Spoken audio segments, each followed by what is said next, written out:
आज की कहानी उस खेल के आसपास घूमती है जिस खेल के सबसे ज्यादा दीवाने हमारे देश भारत में हैं। आज हम एक क्रिकेट खेलने वाले सीरियल किलर की कहानी देखेंगे जो आपको हैरान कर देगी। एक हफ्ते बाद पुलिस को पड़ोसियों ने बताया था कि बंद पड़े घर के गैराज से काफी बदबू आ रही है, जिसके बाद ऑफिसर बिली आकर लाश को देखता है। इसके बाद वो पुलिस हेडक्वार्टर में जाकर अपने साथी टोनी को कहता है, तुम्हें लाश देखकर क्या लगा टोनी?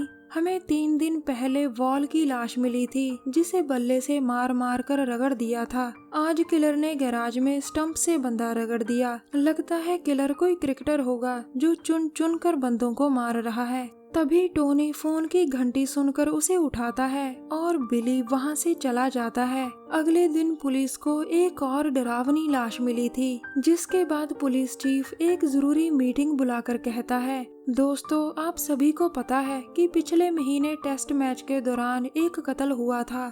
ये है वो रिकॉर्डिंग जिसमें किलर ने बुरी तरह से खिलाड़ी को बल्ले से मार मार कर मार दिया था। किलर इस पुरानी तस्वीर के 5 खिलाड़ियों को तो मार चुका है। ये तस्वीर 20 साल पुरानी एक स्कूल टीम की है। कुल 12 खिलाड़ी थे इस टीम में, 5 का कत्ल हो चुका है और 6ठा खिलाड़ी दिल की बीमारी से 2 साल पहले ही मर गया था। हमें बाकी 6 का पता कर उन्हें बचाना होगा, क्योंकि मेरा मानना है कि किलर इसी टीम को निशाना बना रहा है। अगले ही दिन पुलिस तस्वीर वाली टीम के 6 खिलाड़ियों में से 5 को ढूंढकर एक खास जगह पर लाती है, क्योंकि एक खिलाड़ी का रिकॉर्ड पुलिस के पास नहीं था। सबसे पहले ऑफिसर रीटा कहती है, दोस्तों ये पुलिस ट्रेनर जॉन है, ये अगले कुछ दिन आप पर नजर रखेगा। इसके बाद जॉन उन्हें कहता है कि आप सभी का धन्यवाद जो आप कातिल को पकड़वाने में पुलिस की मदद कर रहे हैं। अब सभी खिलाड़ी उस घर में आते हैं जहां उन्हें कुछ दिन रुकना था,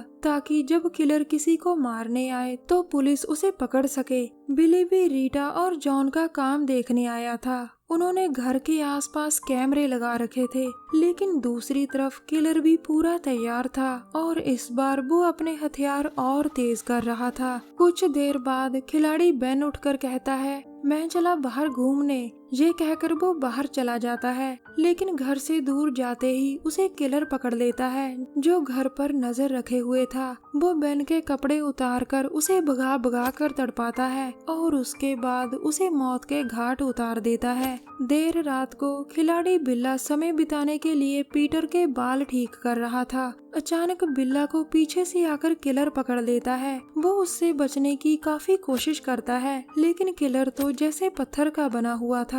फिर वो बिल्ला के पेट पर वार करता है और उसका सारा कुछ बाहर निकाल देता है, जबकि बेखबर पीटर अभी तक गाने सुन रहा था। अचानक उसे अपने पैरों पर कुछ महसूस होता है, जिसे देखने के बाद वो डर कर उठ जाता है। वो कमरे से बाहर निकलने की कोशिश करता है, लेकिन दरवाजा बाहर से बंद था। फिर वो किलर के कदमों की आहट सुनकर बेड के नीचे छुप जाता है, जबकि किलर वापस आकर बिल्ला की लाश को संभालने लगता है। फिर पीटर कदमों की आहट से अंदाजा लगाकर बाहर निकलता है। वो जैसे ही दरवाजा खोलने की कोशिश करता है तो वो खुल जाता है, लेकिन इस बार किलर उसे पीछे से पकड़ लेता है। फिर वो उसकी छाती पर 3 स्टंप आर पार कर उसे मार देता है। दूसरी तरफ बाकी सभी घर के हॉल में बैठे थे। दरअसल टोनी और रीटा को ही लग रहा था कि किलर यहाँ आ सकता है, जबकि खिलाड़ी तो बस सिर्फ पुलिस के कहने पर यहाँ रुके थे। बिली भी चीफ के कहने पर यहाँ आया था। उसका मानना था कि किलर यहाँ आने की गलती कभी नहीं करेगा। अब खिलाड़ी सैम बाथरूम के लिए बाहर जाता है। वो जैसे ही बाथरूम से बाहर निकलता है तभी कोई आवाज सुनकर चौंकता है। फिर वो आवाज की तरफ बढ़ता है, जिसके बाद वो घर के स्टोर में पहुंच जाता है। उधर किलर ने जॉन को भी पकड़ लिया था, जिसके बाद वो अपने जख्म ठीक कर सीधा सैम के सामने आता है। सामने खड़े किलर के इरादे जानकर सैम खुद को भी मुकाबले के लिए तैयार करता है, जिसके बाद दोनों के बीच एक जोरदार लड़ाई होती है। दोनों एक दूसरे को मारने की पूरी कोशिश में थे, लेकिन किलर जल्द ही सैम पर काबू पाकर उसका गला स्टंप से काट देता है। दूसरी तरफ हॉल में बिली कहता है, सैम को अभी तक आ जाना चाहिए था। इसके जवाब में रीटा कहती है, वो बाथरूम गया था, जल्द ही आ जाएगा। ये सुनकर बिली उसे देखने जाता है, जबकि रीटा को लगा कि सैम, बिल्ला, पीटर सभी अपने अपने कमरों में आराम कर रहे होंगे। अब बिली बाहर आकर जोर जोर से सैम का नाम पुकारता है, लेकिन कोई जवाब नहीं आता। फिर वो भी स्टोर में पहुंच जाता है, जहां काफी अंधेरा था। वो नीचे बैठकर प्लग ठीक करता है, जिसके बाद वो बुरी तरह से चौंकता है, क्योंकि सामने सैम की लाश थी। अब बिली भी पूरा डर चुका था, और तभी किलर को अपनी तरफ आता देख वो डर के मारे एक गाड़ी की डिग्गी में छुप जाता है। अब वो जल्दी जल्दी टोनी से संपर्क कर मदद बुलाना चाहता था, लेकिन संपर्क नहीं हो पाता। तभी किलर भी डिग्गी के पास पहुंचकर उसे तोड़ने की कोशिश करता है, लेकिन बिली उसकी आंख पर हमला करता है। बिली को अंदर देख किलर उसे लॉक कर वहां से चला जाता है, क्योंकि वो सिर्फ खिलाड़ियों को ही मारना चाहता था। उधर खिलाड़ी मैक्स किसी तरह समय बिता रहा था,